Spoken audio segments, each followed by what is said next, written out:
আজানের পরে দোয়া করবেন।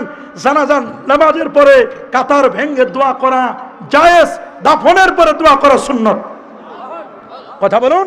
আল মাবসুত লিস-সারাকসি কিতাবের মধ্যে লেখা, হযরত আব্দুল্লাহ ইবনে ওমর রাদিয়াল্লাহু তাআলা তাকে জানাজার নামাজে দাওয়াত দেওয়া হলো, তার আসতে একটু দেরি হলো, তিনি আসতে দেরি করলেন, লেট করে ফেললেন। জানাজার নামাজ তারা পড়ে নিয়েছে। পরবর্তীতে যখন কাছে আসলেন বললেন, তোমরা আমার জানাজার নামাজটা পড়ে ফেলেছ, তোমরা আমাকে দোয়া থেকে মাহরুম করো না, আমি আসি দোয়াটা একসাথে করব। সুবহানাল্লাহ বলেন। মাবসুত লিস-সারাকসির মধ্যে লেখা আছে, ইজা সাল্লাইতুম আলাল মাইয়িতি ফাখলিসু লাহু দুআ, মাইয়িতের যখন দোয়া করবে তখন কায়মন বাক্যে দোয়া করবে। জানাজা নামাজ, জানাজা দোয়া নয়, জানাজা নামাজ। এই জানাজা কি? নামাজ। জানাজা কি? নামাজ।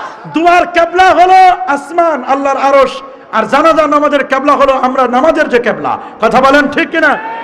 জানাজা নামাজের কিবলা আছে না? দোয়া পূর্ব পশ্চিম উত্তর দক্ষিণ যে কোনো দিক করে ফিরে করা যায়, কিন্তু নামাজ, জানাজার নামাজ পড়তে হবে কোন দিকে? কিবলামুখী হয়ে। ঠিক কিনা বলেন? জানাজার নামাজ বিনা উজুতে পড়া যাবে? দোয়া বিনা উজুতে করতে কোনো বাধা? কোনো বাধা আছে? কোনো বাধা নেই। দোয়া আপনি বিনা উজুতে করেন, কোনো আপত্তি নাই। জানাজার নামাজের ফরজ আছে, যেমন জানাজার নামাজে কিয়াম করা, দাঁড়ানো ফরজ। কিয়াম করা কি? রাসূলুল্লাহর সামনে একটা লাশ নিয়ে যাচ্ছিল, রাসূল বলেন কুমু লিহাদাল মাইয়িত, রাসূল বলেন এই মাইয়িতের জন্য দাঁড়ায় যাও। সাহাবীরা বলল, হুজুর এটা কি ইহুদির লাশ? রাসূল বলেন হোক না ইহুদির লাশ, তবুও তো একটা মানুষ, তার তো সম্মান আছে, বনি আদম, আদমের সন্তান। আল্লাহু আকবার। একটা মাইয়িতের জন্য যদি দাঁড়ানো যায়, সাধারণ একটা মানুষের জন্য যদি দাঁড়ানো যায়, আমার নবীর মহব্বতে দাঁড়াইলে কেন শিরক বলো, বিদআত বলো, হারাম বলো, চিন্তা করে দেখো। ঠিক কিনা বলেন? রাসূলুল্লাহর মহব্বতে দাঁড়ানো যায় না? সবাই বলেন, আরো জোরে বলেন। রাসূলের মহব্বতে দাঁড়াইলে কোনো বাধা নাই। যদি বলো তুমি কওমির হুজুর, কোনো আপত্তি নাই। সমস্ত দেওবন্দীদের মুরব্বী হাজী আমদাদুল্লাহ মুহাজির মক্কি তিনি বলে দিয়েছেন, मैं फकीर मशरब ये है, मैं हर साल मिलादर कैम करता हूँ, मैं कियाम में बेहद लुत्फ ও লজ্জত পাতা হো। প্রতি বছর আমার বাসায় মিলাদ পড়ি, কিয়াম করি, নূর নবীর তাজিমে দ্বারা সালাম জানাই, এতে আমি মজা পাই, স্বাদ পাই। তোমাদের মুরব্বীরা মজা পাইছে, স্বাদ পাইছে।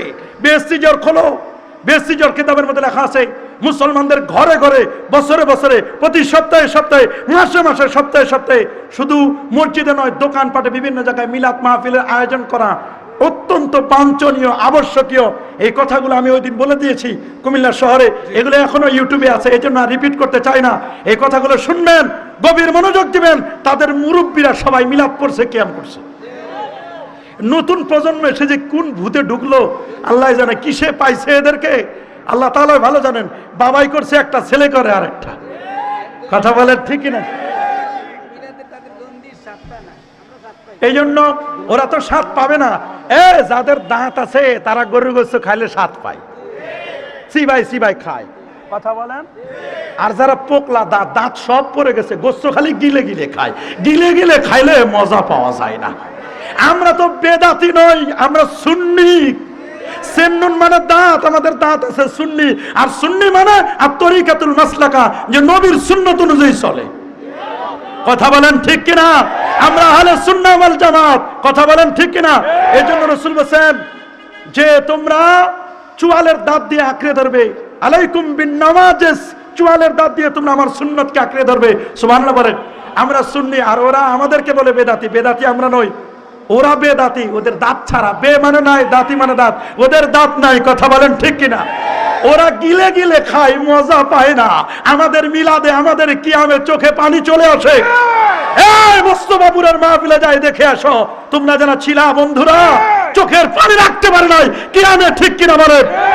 ইয়া নবী সাল্লাল্লাহু আলাইহি রাসূলুল্লাহ বলে যখন টান দিয়েছে, এই জন্য সব জায়গায় ফতোয়াবাজি করবা না, ফতোয়াবাজি করো না। তুমি পড়বে না, তোমারটা তোমার কাছে, আমারটা আমার কাছে। আমার কবরে আমি যাব, তোমার কবরে তুমি যাবা। কথা বলেন ঠিক কিনা? যার যার কবর নিয়ে চিন্তা করো, এ নিয়ে ফালাফালি ঠেলাঠেলি কম করো। কথা বলেন ঠিক কিনা? আল্লাহ সবাইকে সঠিক সমঝ দান করুন। যারা বলে আমিন।